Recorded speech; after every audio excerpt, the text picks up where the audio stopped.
All right. So I titled this video, How Do We Help the Underprivileged Communities? And this is part of a discussion that I was having with someone earlier today. And I just wanted to continue that discussion. And I was looking more at the bigger scheme of things of what it means to basically take care of ourselves and our community at large as a whole, right?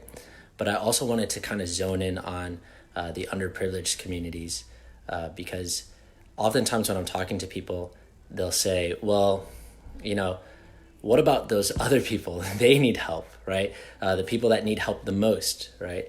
How did they get the help that they need? And I think a lot of times people think of someone else needing help, but then they don't think of themselves as needing help at all. And they don't realize that they also need help. And it's interesting because whenever I'm having this conversation with someone of how do we actually change the world? How do we actually help those around us? Oftentimes what comes up is, well, I'm doing the best that I can for myself. And I think that's a really great thing to do. I don't knock that at all. But most people see that as being just enough, right? And it's kind of like if you live in a neighborhood and you don't like how the neighborhood is looking, and you look around and you're like, well, everybody else, I'm going to fix my house and my yard, and everyone else will just get the idea. Everyone else, they'll fix their own yards and they'll figure it out, right? But that never actually happens like that, right? And so not only do you have to work on yourself, but you'd also have to go out and encourage other people to work on their homes and their things. And then there's also that case of when there's litter in the middle of the street, and people will say, well, that's not my responsibility. And nobody goes and picks it up. Nobody goes and actually does anything to make things like that. They don't take responsibility for that. And, we see that a lot as far as whenever you ask somebody about, people starving in far off lands or even nearby lands, right? Or people not having clothes to put on their backs or anything like that. It's like, well, what can I do about that? Or, maybe not having clean drinking water, all these things that, we all agree we would want for ourselves and we need in order to survive. We kind of look at, well, this is just how life is. And it's really sad because it's not how life should be by any means at all. And no one is taking responsibility in order to change those things. And so the reason why I'm focusing specifically on underprivileged communities is because, well, this is something that is in any system, in any country.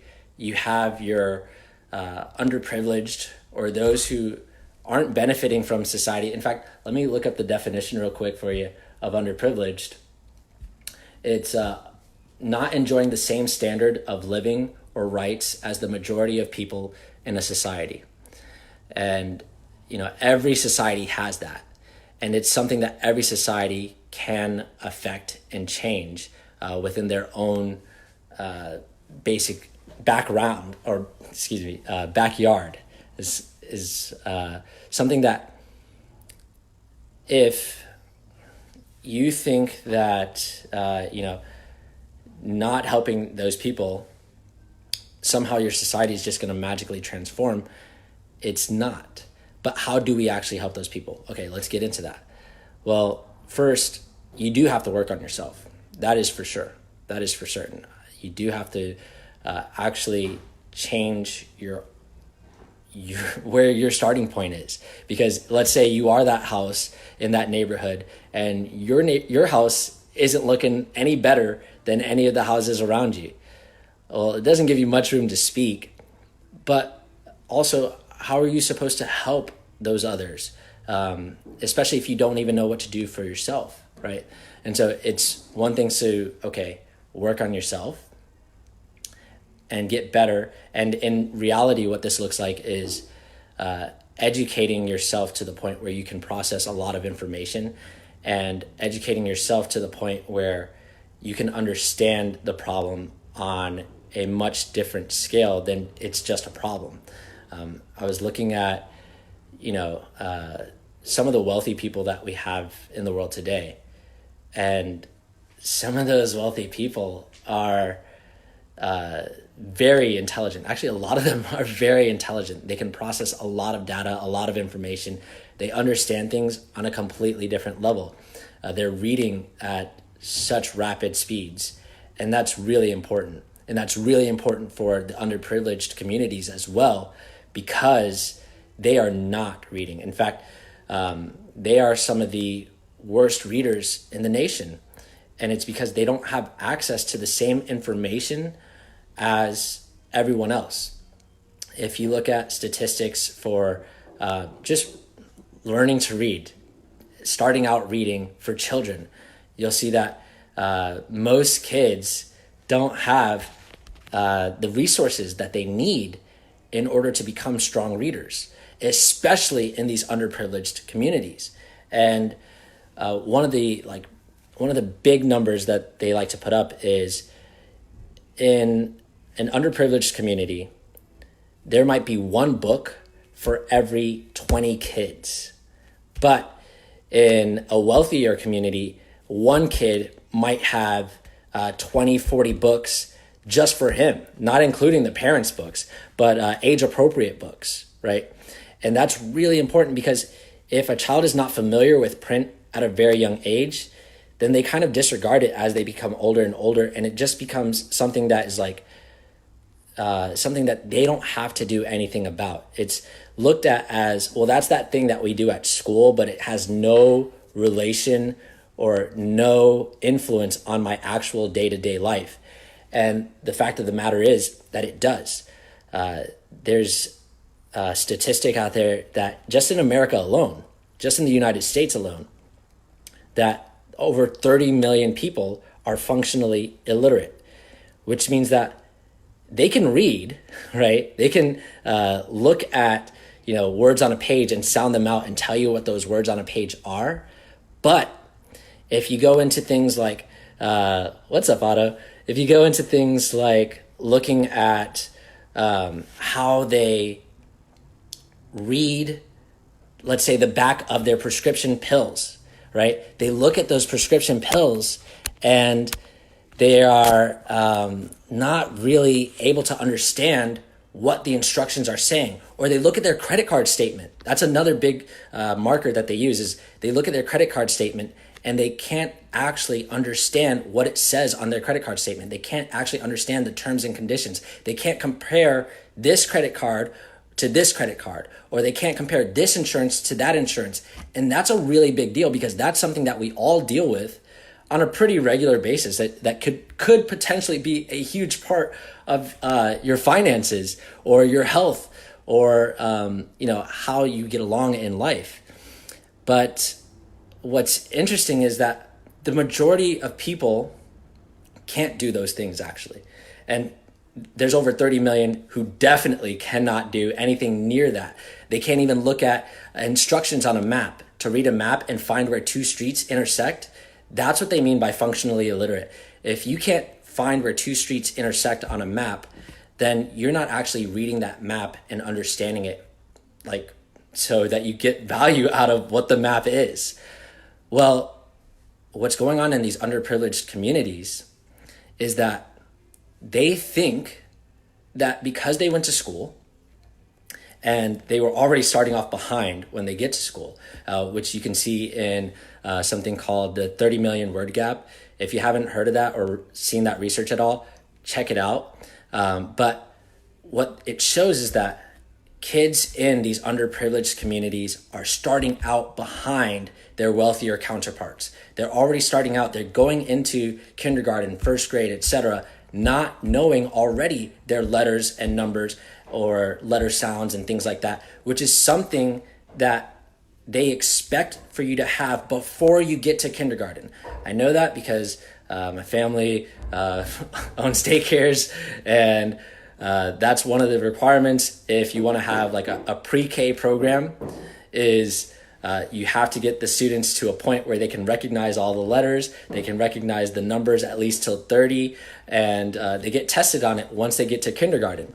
And they want for students to have that down before they're in kindergarten, before they're in first grade, so that when they get into first grade, they can already start with learning how to read.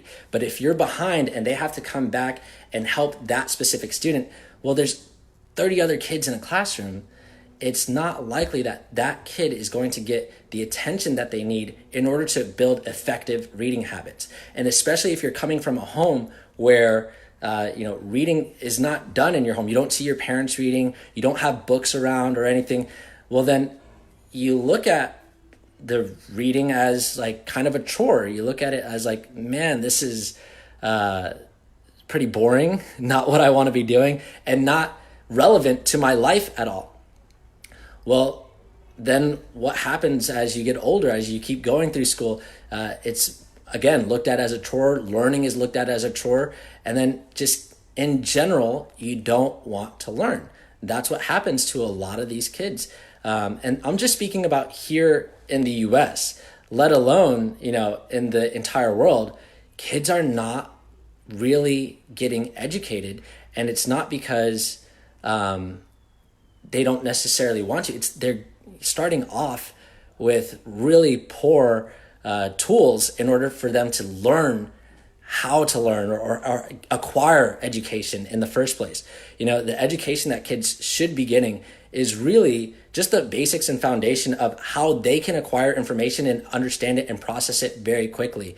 But far too often, all that we see is that, especially in underprivileged communities, but this happens throughout the US, is that kids are kind of being told that, reading is just, it's something you need to learn how to do. But, I don't read. I look at my phone and I watch videos all day. That's the example that they're getting, right?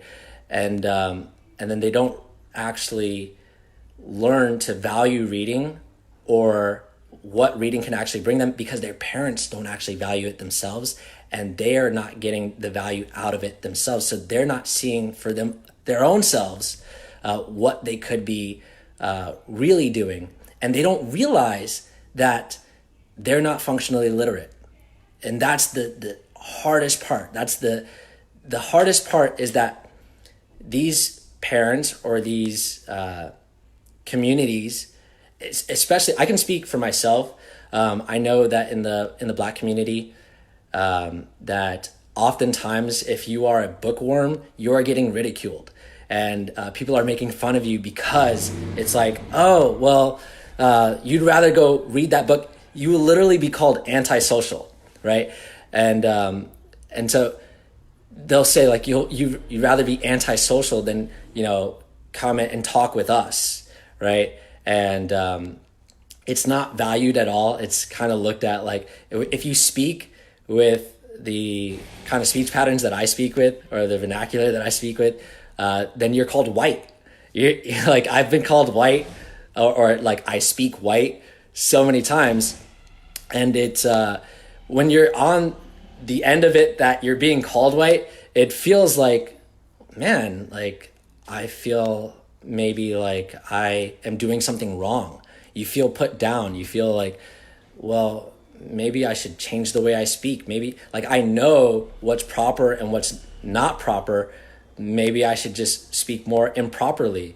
And it's really interesting because that's really what's valued in communities where it's like, well, that's how we talk.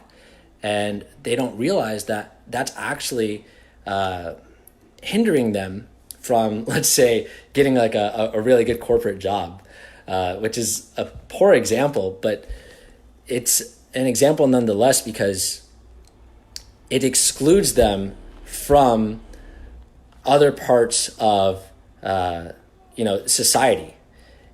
In fact, it just keeps them trapped where they are. And then it's really easy to say, well, I am not being allowed to move further from this point because of, like, say, something like racism or something like that, right? But really what it comes down to is that there's a culture of feeling like this is how I have to talk, this is how I have to interact, and everybody within that community basically encourages that culture. But if you were to call out that culture, or if you were to say, like, hey, you could be doing things differently, that's actually a hindrance to you, then what would happen is you'd be called racist, right? Or you'd be called selling out, or an Uncle Tom, or things like that, which is really interesting because it's actually what you need in order to move past that culture and integrate really into society, right? And it's not really about changing someone's culture per se, but it's more about improving education within that culture, improving the value of education within that culture. Yeah, Marcus, you're saying society. Are you saying society makes them vulnerable? I want to make sure that I'm replying to the right thing here, but it's a culture that is just encouraged within this community, and then instead of going past that culture, the culture makes them vulnerable. Okay, yeah, that's I agree with that for sure. Black English, yes, or Ebonics, as it's sometimes referred to, right? That definitely puts you in a place where you're not able to really communicate with everybody across the society. And because you're not able to communicate effectively with everyone across the society, you are limiting yourself. And then because you're limiting yourself, it feels like you have less options to you, because you do, in fact, have less options available to you. And then on top of that, it seems as if someone is preventing you from excelling, or someone is keeping you from growing. Yeah. And you do have limited resources. Yeah, exactly. Yeah. And so it's interesting because what I see when I communicate with someone, it doesn't matter to me what your skin color is, right? If I'm communicating with you and you sound uneducated, and you speak improperly, and you have these ideas that to me seem very risky, I'm going to limit my interaction with you as much as possible, because to me, that puts me at risk. To me, that puts me in a position where I could now, just by being associated with you or being around you, you might do something that is actually like crazy, and oh man, and I don't want to be involved with that, right? And the interesting thing to me is that what I see a lot of, especially in, let's say, minority communities, is that they'll take something like a drug dealer, which is not something that anyone should aspire to be, but they'll glorify them because they have more things, more material things than the average person in that community. So they might have like a nice chain, they might have a nice car, nice clothes, Jordans, etc. Bitches. But they have all the things that, pretty much other people in that community really want. They want those things because those are markers that you're doing well in society and that you have money and then you can take care of yourself. And it's really just like, hey, if you have these things, then you don't have to worry about survival, which is what a lot of these people in these communities are facing, in these underprivileged communities, especially. Like, they're facing, oh my gosh, like, how am I going to pay rent this month? How are we going to eat this week? And things like that are always on the forefront of their minds. And if it doesn't matter what community you're in, if you are constantly thinking about how you're going to pay the rent or how you're going to pay your bills or eat or anything like that, it literally lowers your IQ because you have all this stress on the forefront of your mind that is taking up most of your energy and most of your attention. And so you're not actually able to do anything with the other resources of your brain, right?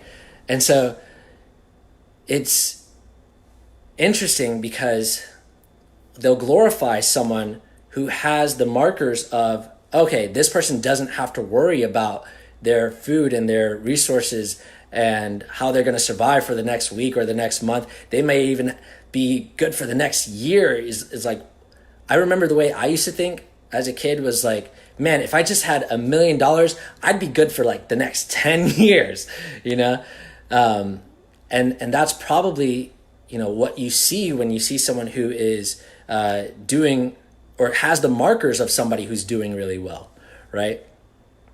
And what's interesting about that is we glorify that person, but then they're doing things that are actually sabotaging, would sabotage anybody who is trying to grow up to become someone who has those things. Because the vast majority of people who get into, like, say, drug dealing, or even into rapping, or even into like being an athlete, you know, a pro athlete, the vast majority of people who go and attempt those things do not reach the high status or do not reach the quote unquote success that, you know, we see being shown on our TVs or through the radio or whatever the case may be, right? Or in our magazines, right? And so we're glorifying these people who are a very small percentage of all those who attempted and dedicated a lot of their time and their life, really, to becoming this thing. And when you look at, say, for example, an athlete, for the most part, to be a professional athlete, you do have to work very hard, but you don't necessarily have to be highly educated in order to achieve those levels of success. And, you know, like a good example of that is, you know, 90% of these athletes, they end up broke. They end up not having any money in the bank, you know, just a few years after exiting the NFL or the NBA or whatever. They end up, you know, just as average as everyone else. They don't really, quote unquote, make it. They have a short spotlight, right? And so what we really should be encouraging is encouraging education and the value of education. However, for whatever reason, we don't do that as a society. And we are financially illiterate. Yeah.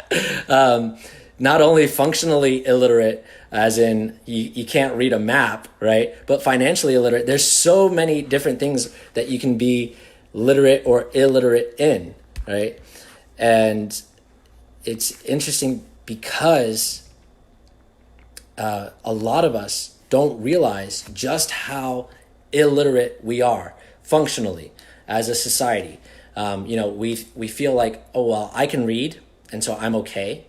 I'm not like those other people. I'll be fine. But we don't ever even take into account that every part of the society is a part of us, right? And that's something that we are, I would say we are all illiterate in, is just functioning as a society. We are all illiterate in this because we have not created a society that actually functions to the best of everyone, which is something that we desperately need. And we can see it right now. We see it right now with what's going on with everybody having to stay home. It's like, okay, but how do I eat? How do I get money? Because if you're not doing something right now where it's like mostly computer based, where you can work from home, then or you're doing something like construction, or there's very few things right now that you're allowed to go outside your house for, right? Well, if you're not doing one of those things, or you're not getting paid by, working from your computer at home, well, then you're feeling the constriction of, what are you supposed to do? Like, how am I supposed to get money? How am I supposed to survive? Where am I going to get food from? Like, okay, now I'm using my credit card. Now what? Okay, my credit card is maxed out. Now what? What do I do? And it's something that we as a society actually need to come up with a solution for right now. And we're seeing some solutions come through right now in the form of like stimulus checks and things like that, which is cool.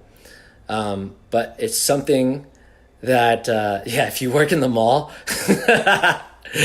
yeah, that sucks. And the shitty part about that is, if you work in the malls were going out of business anyway. Amazon was really gunning for the whole retail industry, right?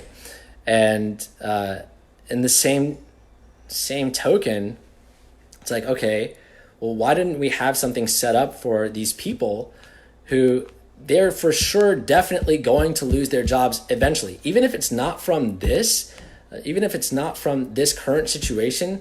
Eventually, we're moving towards more and more automation. And automation, I think a lot of people think of as like just robots doing a task in a factory or a warehouse or something like that. But automation is also how we get our goods through the mail now, instead of going to a store. That's automation. Or how we can watch movies on Netflix or through Amazon or Hulu or whatever. That's automation, because you don't have to go to Blockbuster anymore, or you don't have to go to a store and buy a movie or rent a movie or whatever it is. That's automation, and it has consequences. But those consequences don't have to be bad for anyone, really. It doesn't have to be bad for everyone. It doesn't have to be bad for anyone involved. It could be used for providing everyone with their basic needs. It could be used for, I like, if you've read The War on Normal People, and if you haven't read it and you don't have the book, but you'd like to listen to it, it's on YouTube for free, and you can listen to it. And Andrew Yang actually does the voice recording for it, right? But banking, it's really interesting, because banking is something that is now, it's just kind of like for the elite or for corporations in order for them to succeed and do well. And it's almost like against people in general, but hey, Stefan, what's going on, man? It's really interesting, because everything that we have now, the way that it's set up, is really just for a small group to make money off of it or to benefit from it, rather than really for taking care of the society at large, taking care of society as a whole. Okay, so what does that mean? What does that mean for us, and what we can do, and what we can actually do to change things? Well, first, as I mentioned before, we ourselves are going to have to become way more educated, or improve our processing ability. I say this because if you look at, for instance, Bill Gates, if you just look at the Netflix documentary that they have on him at the current moment, there's a moment where they talk about his reading and everything, especially his reading as a kid, and how he would just spend days reading and all this, right? But they also talk about his reading speed now, and that he's able to read 150 pages an hour. 150 pages an hour. And they say that 90% of that is retained, right? And he reads about 6 hours every day. Let's break this down. 150 pages an hour at 6 hours every day. If you say the average book is about 300 pages, he's reading a book every 2 hours. So that's 2 or 3 books every day that he's reading, right? Well, okay, that's a lot of information that he's taking in. That's more than, most people read in a month, which is sad, but it's true. think of all the amount of information, and 90% of that is retained. If you look at when he was running Microsoft, they had interviews of him when he's in his 20s, and they're asking him what he does for his day, and he describes some of his daily tasks, but he also says he reads a lot. And they're like, oh, well, what are you reading? And he's like, oh, I'm reading, the PhD thesis on computer science that somebody wrote, or I'm reading about, this article about, software, or he's literally reading everything that's in his field as he's growing this giant corporation, Microsoft. It's no wonder why he was able to make so many good decisions when he was running that corporation, because he's looking at all the information, all the possible information that's out there. He's understanding it on a completely different level than anyone else. And he's able to synthesize that information, process that information, and go, oh, okay, well, this person is working on this. That's not going to work. We're going to ignore that. Oh, but this person, they're working on that. That makes sense. We can do that bigger and better, or we can buy them out, or whatever it is, or let's start implementing this, or let's have a conversation with this person. I want to talk to this person one-on-one, because he understood all of that information. And so even as you're watching that Netflix documentary, it shows him reading this book where it's just basically all about stats, about what people die from and what resources people have available to them, country by country, all these kinds of things. And he even says, most people wouldn't be able to read through this book because it's so boring and all of this, right? But retained meaning, he's understanding and keeping 90% of it. It's not lost. He's not losing that information. It's like sometimes you might be able to read a book, but then somebody asks you oh, what did it say in the book? And you're like, I don't know. It's basically comprehension, right? And so 90% of that being retained means that he could read the book and he could tell you 90% of the book. The vast majority of people cannot do that. And I know this because I've been going around and giving a lot of reading assessments to people and looking over their results and seeing that most people, first off, their processing ability is very low. And so they're only able to read, let's say, instead of Bill Gates, who's reading 150 pages an hour, which is well into the thousands of words per minute, most people are reading at about 150, somewhere, give or take about 30 words per minute, right? And if you look at CEOs of giant corporations, most of their reading speeds are in the 600 words per minute. And that's relevant and that's important because in order to, and that's with 70% retention at least. Whenever you look at somebody's reading speed, you also have to look at their comprehension. And so that's with 70% comprehension, retention, however you want to say it. Well, the reason why that's important is because that means that they're able to read twice or three times as fast as the normal person, which means they're able to get in three times as much information and actually understand it to a greater degree than the average person. And that means that if you're presented with the same problem as these other people who have a higher processing ability, they're going to be able to come up with more solutions, better solutions, and faster solutions than, say, someone who's reading at 150 words per minute.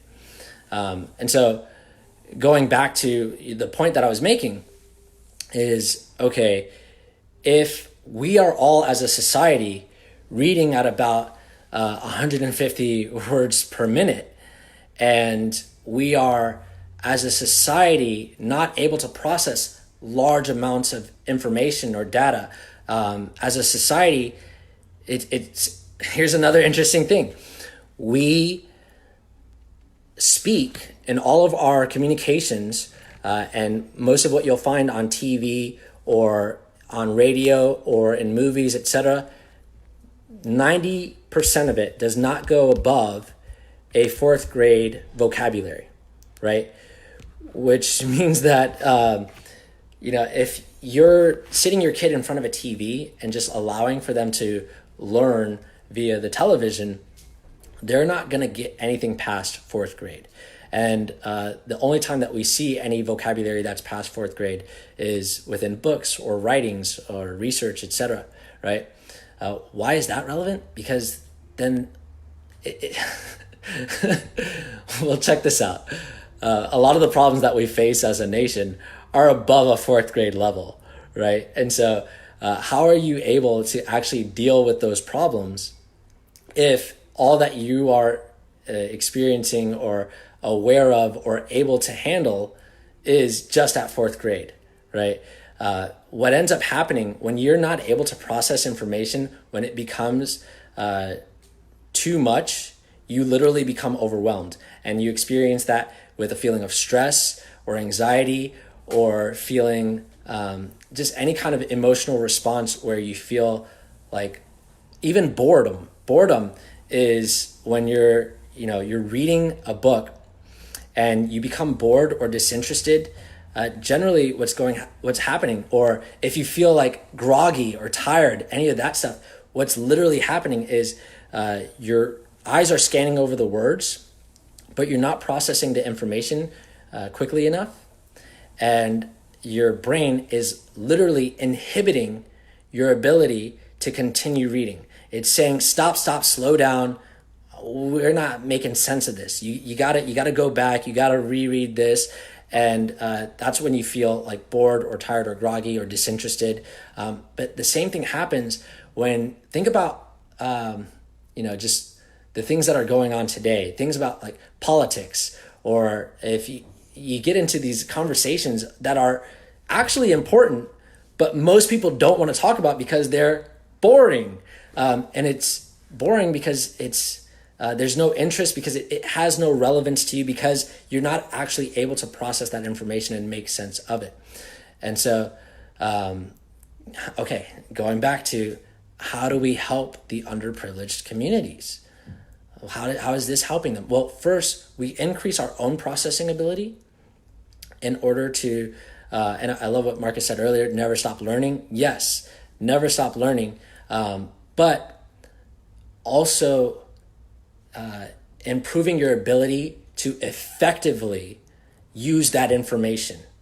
That's really what we're getting at here, is like effectively changing or improving your ability to have an impact on this world, right? It's good to learn, but that's not in itself enough. Just hearing about all these things, right, is not enough. You actually have to have an impact, have a way of implementing that, and using your solutions that you're coming to, right? And then we have to also expand that, updating like an iPhone. Yeah, exactly. And hopefully, your updates are actually improving the function of your iPhone rather than just like changing the interface and making it look prettier or whatever, right? Or just updating just to update, right? But then we have to bring those solutions to those other communities where they don't currently value education the way that, maybe a wealthier community might value education, right? And bringing those solutions to them, I don't know exactly what that looks like at the moment, but it could look like just going into those communities and having talks set up where they're privy to this information, because I guarantee you that the vast majority of them don't realize that their children should be learning how to read at home before they even get to the age where they're going to school. I guarantee you most of them don't realize that. They're not aware of that information. And giving them the resources as well to help teach their kids how to read and how to learn, etc. And the way I envision it is kind of like back in the 60s when Martin Luther King Jr. was going around to different churches and just saying, hey, we're all facing this problem. Let's come up with solutions for how to actually change that. And what's really cool about Martin Luther King Jr., I think a lot of people don't realize, is that he was very, educated, like highly educated.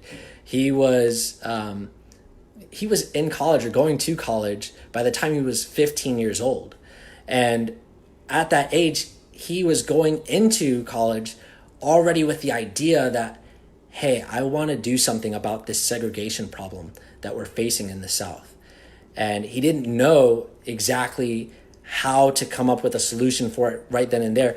But one thing that he did was he started reading books about different philosophers, reading about their philosophies and how they approached challenges and problems, etc., and thinking about in his mind, would that work for this problem? Could we use that as a solution for this problem that we're facing today? And he would look at philosophers like Thoreau, and he'd go, well, okay, this guy's a pacifist, and he thinks you should just stay quiet about it. That's not going to work, right?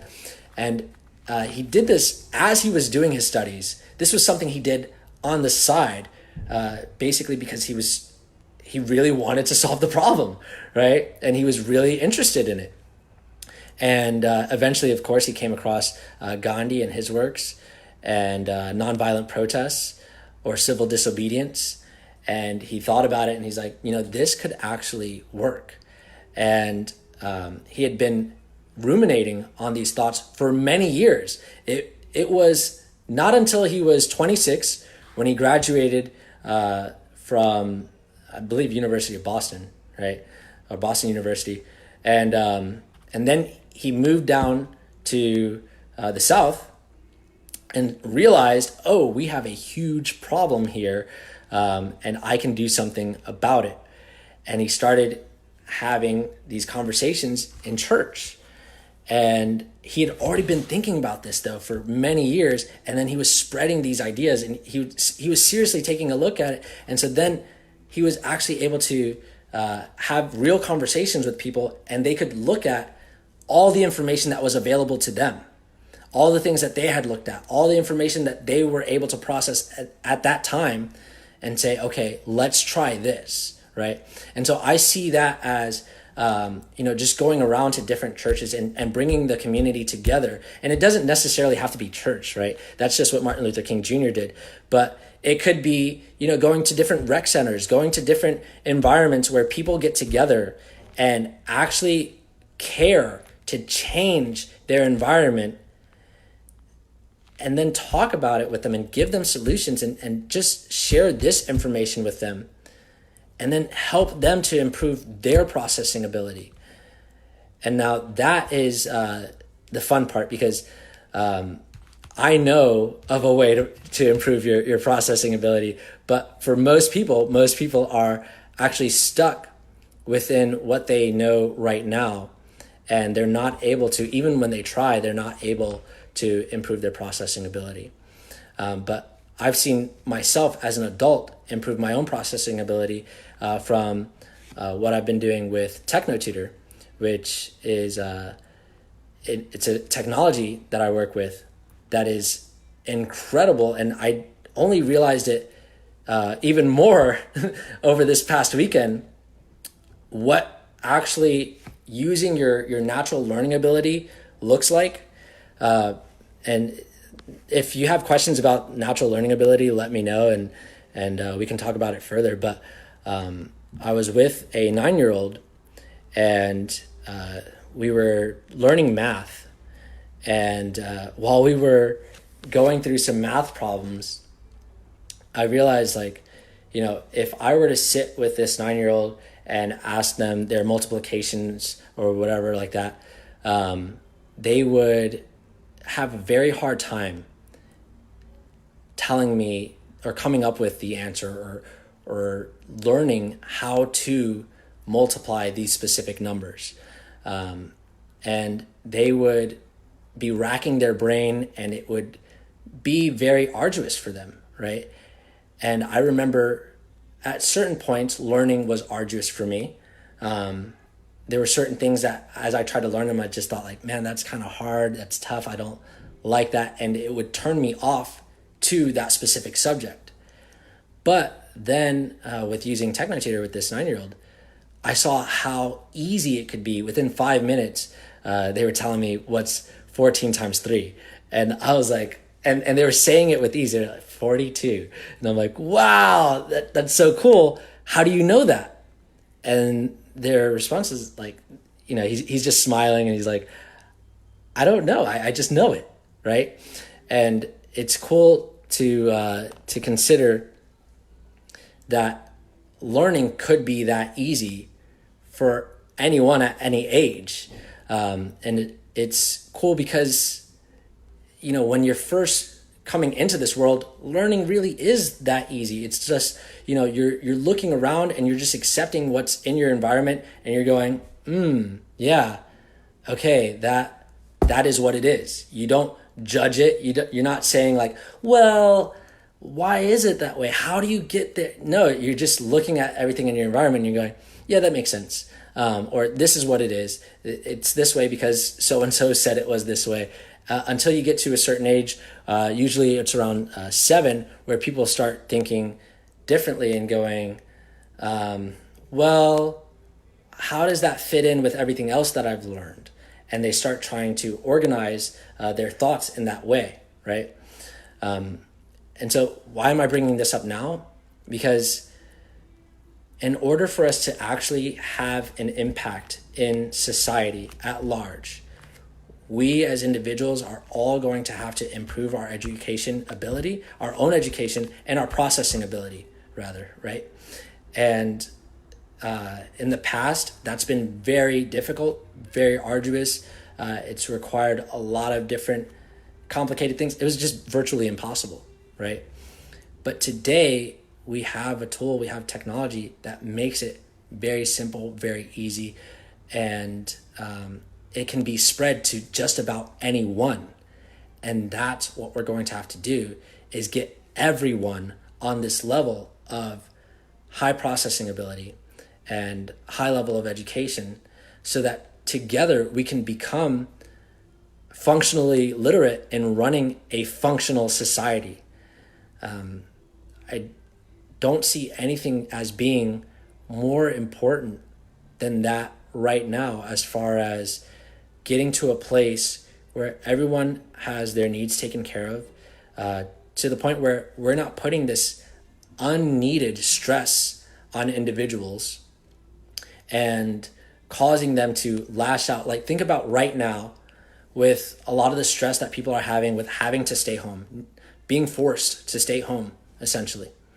And now having to deal with a lot more pressures, different kinds of stressors, and constantly being faced with your own family members, and realizing that, oh my gosh, this is overwhelming. People are lashing out even more than what they are used to doing. Like, you're used to spending this amount of time with your family, but now all of a sudden you're spending way more time with them, and there's a lot more pressure, a lot more stress. And so parents are lashing out at their children, and a lot more kids are getting spankings unnecessarily. And at the same time, men and women are lashing out at their partners, at their spouses. And, we're seeing a spike in domestic violence as well. What I was saying earlier was it's called techno tutor. And yeah, we can talk about it later. We can connect on Messenger or something. Yeah.